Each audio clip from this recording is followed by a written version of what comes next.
give you the signal. When I give you the signal, open your eyes. And as you open your eyes, you're going to be out of your body just for a moment. And you're going to come back in. Ready? Open your eyes now. Isn't that a wonderful sensation? Now, we're going to get used to that sensation. And more, we're going to start liking that sensation. What I'm going to do with you now is I'm going to do a little bit of chanting. And as I do the chanting, I want you to go with me into a different space, a space in which each of the syllables of the chant is a rejection of rebirth in the lower worlds. So you're going to remain in the space of chanting. Whatever that space is, you're going to stay there. And you will be just be in that space of chanting, not having to go anywhere else, not having to do anything else, not having any other agenda, merely remaining in that space. And should it occur that that becomes your eternity, it has to be okay with you. That has to be an okay space to be in. So make that an okay space to be in, should that become an eternal space where you never can leave. What if you could never leave? What if you could never stop that? So go into that with me, and I'd like you to chant with me. And the way that you chant is, each syllable is a rejection of a door, of a womb door. Om, that's one world.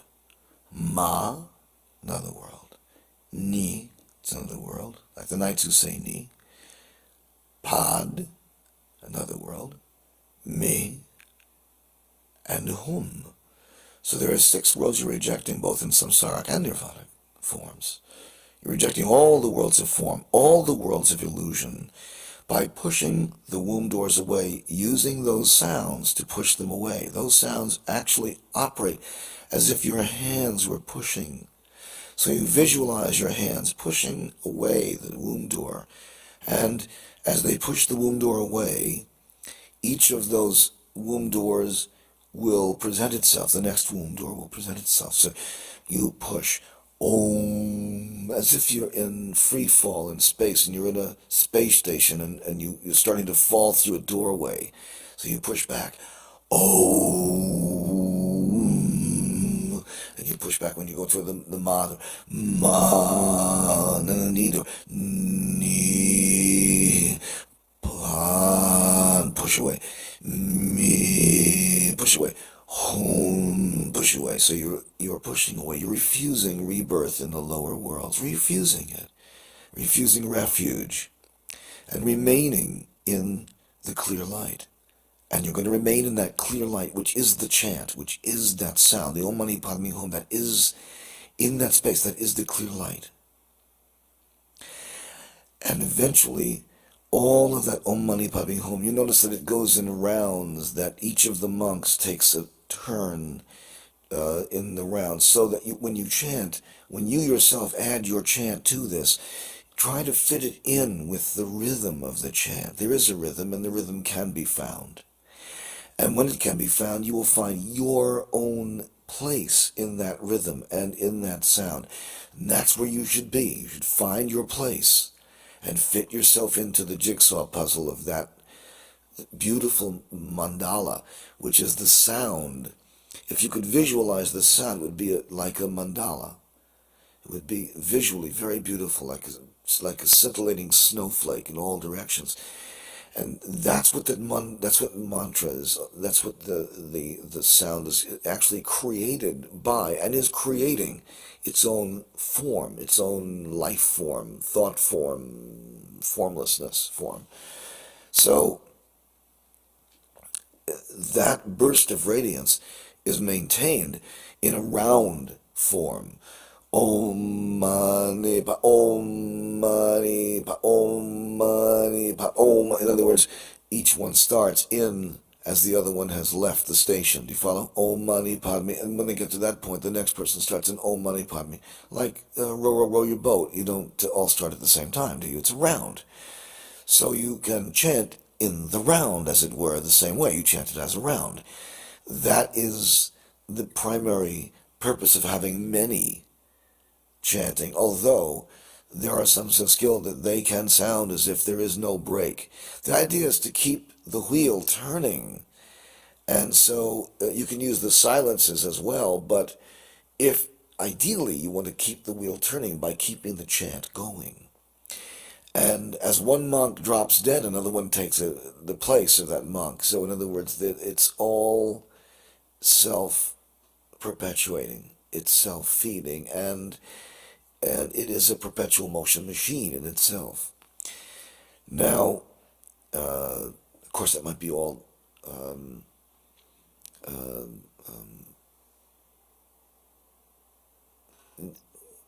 contained in a single Aum. You can contain the entire chant Om Mani Padme Hum in Aum, Aum, which is the world sound. But that is not as certain to close the womb doors as the Om, the Ma, the Ni, the Pad, the Ni, and the Hum. You have Om, Ma, Ni, Pad, Me, Hum. 6 different door closing operations, 6 different things to do in the clear light. And it is important to remember that those things will constantly represent themselves, and again, they must be rejected again and again if one is to remain in the clear light. Why remain in the clear light? Well, because you like chanting. I can't really answer that question. Maybe you want to do chant duty. I don't know. If you don't mind being on duty for X amount of time, why, go ahead and sit in the chanting space, because certainly your help will be appreciated. Let's see. So we're going to go into a chanting space now, and when we go into that space, I would like you to keep your eyes open. I'd like to keep you to keep your attention somewhat ahead of yourself. Look ahead of you. Do not allow the eyes to close. Do not allow yourself to doze off to sleep. And try to perceive your environment as it is in present time. What I mean by present, in the present, is this. You know, when you view things through the body, it passes through the eyes, the ears, the nose, the throat, whatever the specialists handle. It comes through all of that, and no matter how quickly it gets to you, it still takes X amount of time to arrive at you. You, meaning, in this case, the centrum of your intelligence, the brain, which in fact is not the centrum of your intelligence at all, but let's call it that because that's what human beings think it is. So, or some do. So you've got the brain. Well, the brain is completely deaf, dumb, and blind. You know that. It has nothing. It has no knowledge of the exterior world except through its sensory inputs. And therefore, that's the nervous system and its various inputs, including the eyeballs and the ears and the nose and the skin and many other sensing and environment reading apparati. Nevertheless, no matter how quickly they transmit this information to you, it is not in the present. It can't be in the present, even microseconds or millimicroseconds later. It still is in the past. You're living in the past when you live in the brain. So we're trying to get out of the brain, and we're trying to get out of the body entirely, but out of the brain in particular. We want to move away from the brain, and we want to still perceive our environment. So I want you to watch the environment, look at the environment, but don't look around, because that will eat up your energy. You'll start going physical again. Sit very, very still. Look forward. Relax your facial muscles. Relax the tensions in your body. Do not allow yourself to tense up. If you find yourself doing so, immediately, without berating yourself, just relax. Just do it. Relax. If you find yourself tensing at all, just sit very quietly and be in the chanting space.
Great. You did very, very well.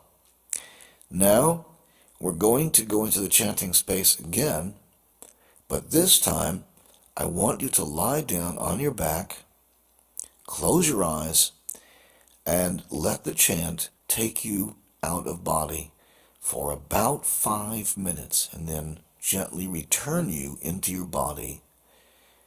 So just relax and go with the chant, and the chant will automatically return you to your body in about 5 minutes. Ready to begin? Let's begin then.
Very, very good. You're doing well.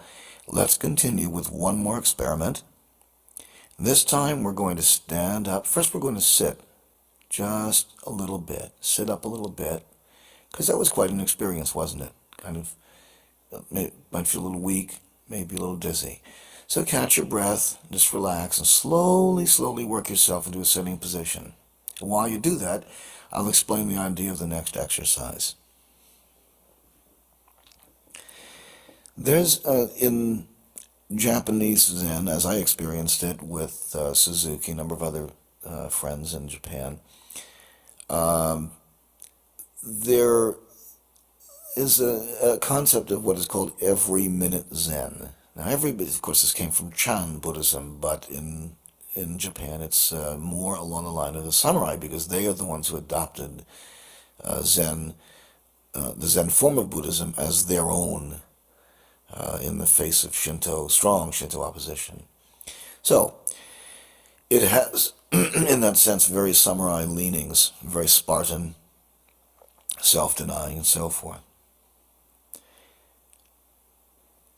The Zen approach is the approach, in this case, the approach of nothing, not of nothingness, but of no thing.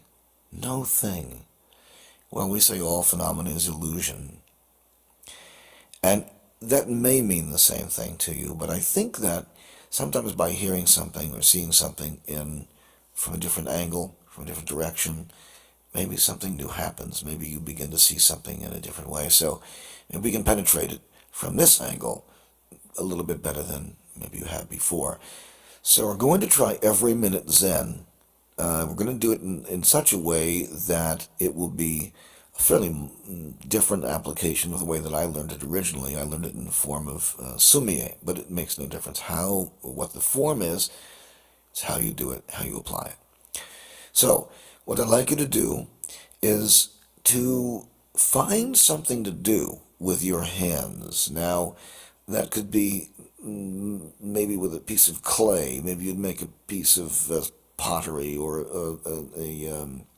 a piece of sculpture.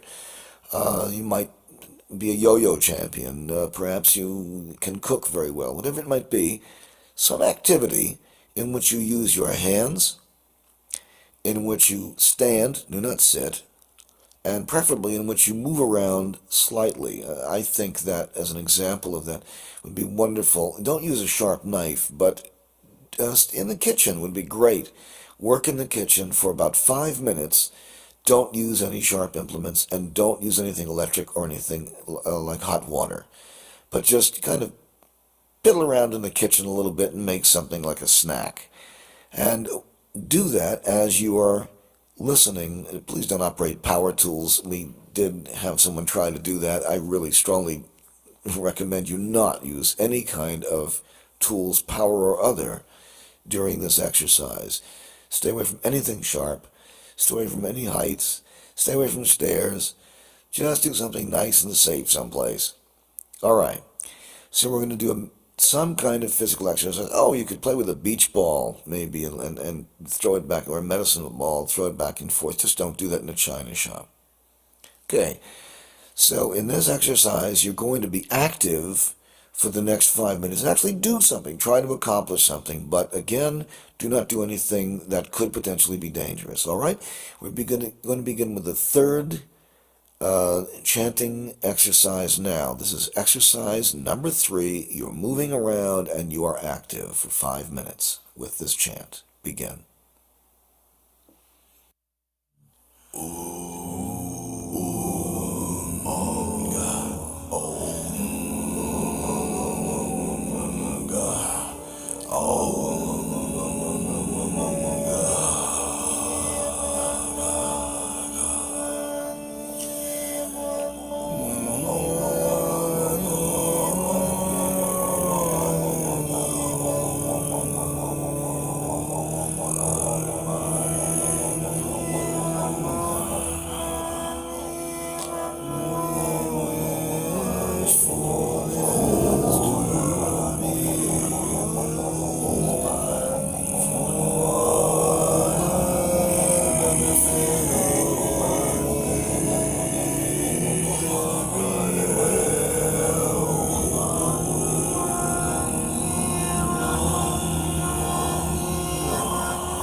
That wasn't so bad, was it?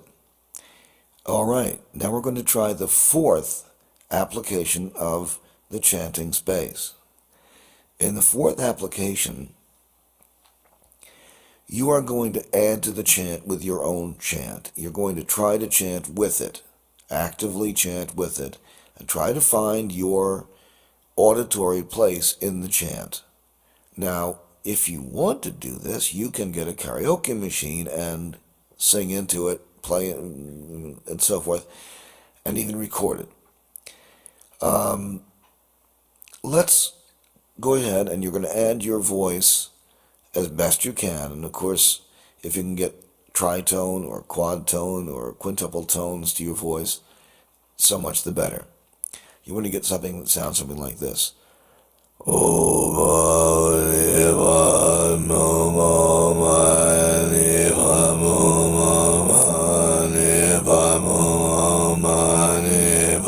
Something like that. So you have many tones to your voice, and let your larynx relax. Let your throat relax, and don't try to push it out. Just get it. You're breathing it out rather than making everyone hear you. Don't worry who hears you and who doesn't. Just chant so that you can feel the resonating effect. Don't worry about anybody else, your neighbors feeling it or seeing it or noticing that you're having an effect. Don't worry about any of that. That's all from the ego. All you're going to care about is fitting yourself in to the chanting space and making yourself part of it. So let's begin that now. You'll be chanting with us in this next segment. You will be chanting along. You're going to be chanting Om Ma Ni Pad Mi Hum. And you may chant that any way you wish. I'll give you an example. Om Mani Padmo Mani Padmo Mani Padmo Mani Padmo Mani Padmo Mani Padmo Mani Padmo Mani Padmo. You try to do that at such a time that nobody else is beginning at the same time that you do. You try far. Don't let your breath become painfully extended. Just go where you are comfortable. You might have to go with something like this. Om Ma. Breathe. So forth. See? Om. Breathe. Ma. Breathe. Ni. Breathe. Om. Ma. Knee and so forth. Don't breathe hard in, don't breathe hard out. None of these things are hard. Let's begin with that, and this will be our final exercise. Begin now. Ooh.